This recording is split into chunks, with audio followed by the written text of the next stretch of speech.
the Trevor Jackson Podcast. So ever since Tariq Nasheed came out with Microphone Check, the documentary, the origins of hip-hop has been a discussion that has been had throughout the culture for the last couple of years. You know, it caused controversy when Fat Joe went on Math Hoffa's platform and talked about Puerto Ricans deserve 50% of the creation of hip-hop also. Now, I was looking at this article from CBS News, and LL Cool J explores hip-hop roots in a new document series. Hip-hop was born here. So when I think about hip-hop and I think about my perception of black culture in general, I think everything started in the South. I think the creation of everything black started in the South. It migrated up north, then it went out to the West Coast. Now, the popularization of hip-hop started in New York City. The monetization of hip-hop started in New York City. But the creation of it, the art form, all art forms of black started in the South, my perception. Now, we're going to listen to him on Gayle King's platform and see what he has to say about this docuseries that he's creating. Then we're going to read the article and we're going to give a perspective on it. Let's get to it. Let's get to it. Let's get to it. Really great. The co-creator and the executive producer. Welcome, welcome, welcome. Thank you, thank you. Nate and I, we were all talking about, because you did so many interviews for this, and you were so good with all So the good. people. Yeah. That's part of the fun of watching it. But this is the thing about this docuseries, because they said hip-hop was just a fad, it's not going to last. 50 years later, still standing, still thriving. But you say it starts here. Yeah. It really starts here. Yeah, it's about hip-hop being born here, not just In the heart. its roots and its origins in New York, but where it came from an artistic sense. Because nowadays, when most people think about hip-hop, they think about a bunch of guys with a whole bunch of diamonds and showing off money, and it's become, there's a place for that, but it's become pretty shallow. And a lot of people view it from that perspective, or at least that's kind of the way, the rabbit hole that it's been driven down. Yeah. What this does is gives people an understanding of where hip-hop really comes from, the spirit behind it, the messages of empowerment that are there, the dreams of making it out of a marginalized group of people looking to make something of themselves. That's what this is about. So if you really want to understand hip-hop and you really want to understand the true origins of it from the spirit sense, this is the kind of docuseries you watch. Because this is not about, who's on the cover of Forbes this week, or who has this, or who's buying this. It's more really about that empowerment and that the real message behind hip-hop culture. Yeah, it's beautiful. It's beautiful. Yeah. Listen, you're a man of many talents.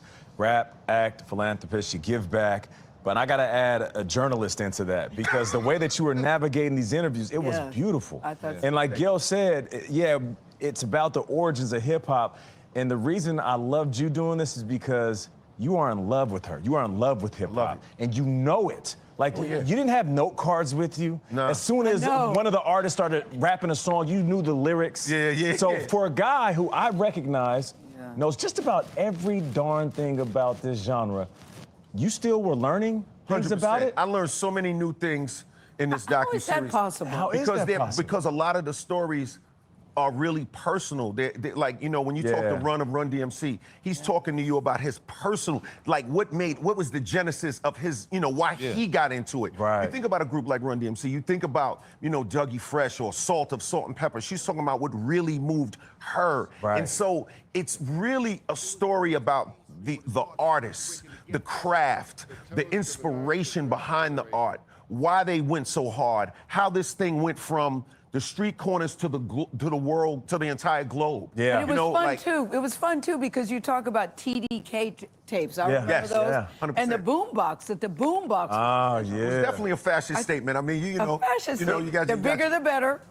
There's the answer to that too. It comes with the territory. And yes, a big boombox definitely works very well. Hey, let's talk about legacy. You ask everyone in the docuseries what legacy means to them. Yeah. So let's put the question to you. What does legacy mean to you? I think, ultimately, no one really gets to decide what their legacy is going to be. That's actually decided by the people that you leave behind, in the world that you leave behind. You really can never speak to that. I think ultimately the most you can do as a human being is contribute to your legacy by doing the things that you're inspired to do and living out the truth in your life in that way.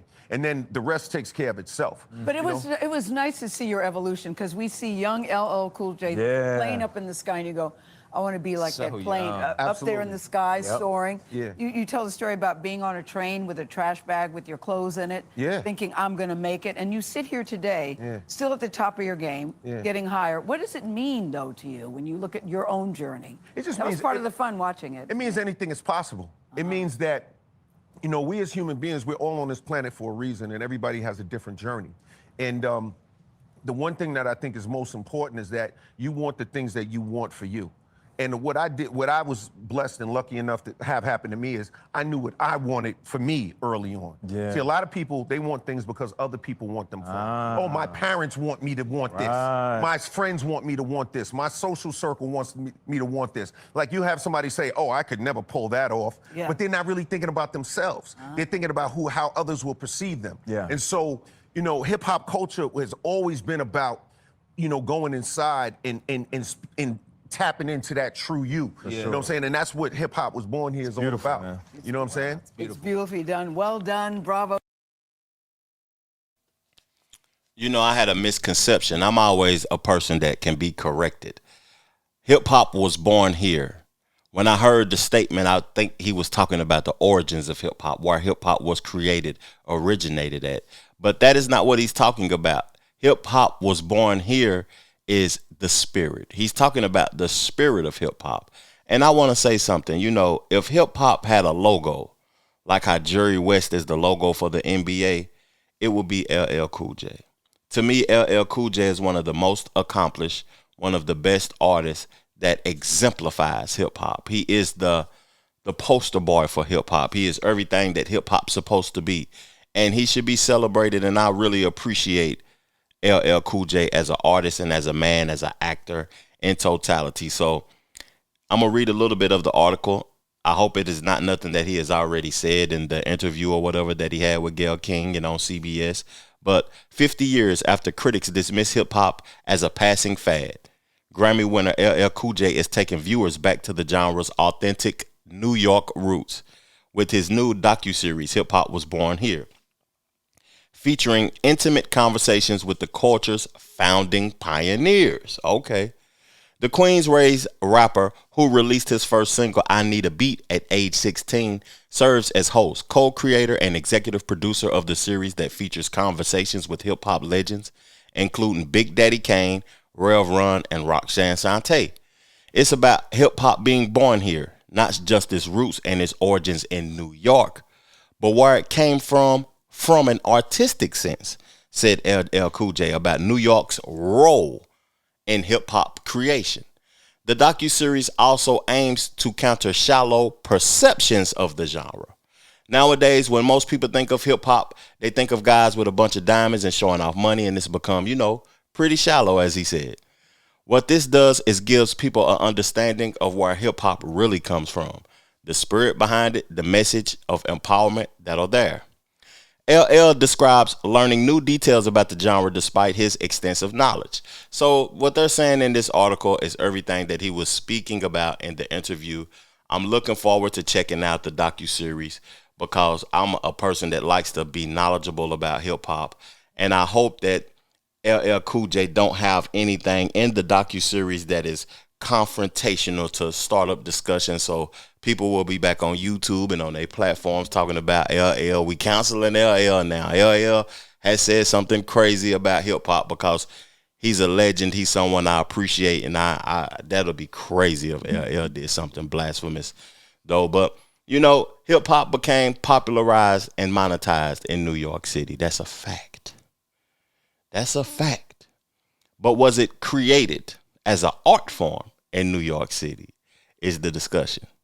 Because my perception, I think everything was created in the South. All black culture started in the South.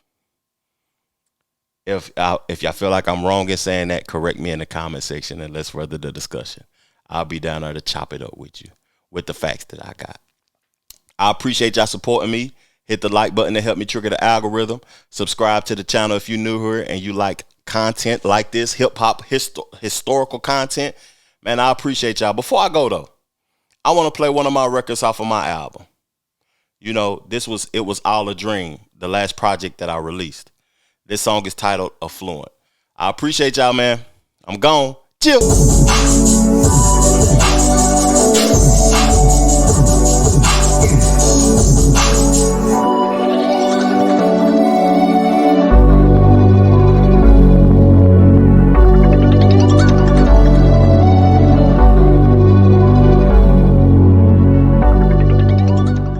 The Trevor Jackson Podcast.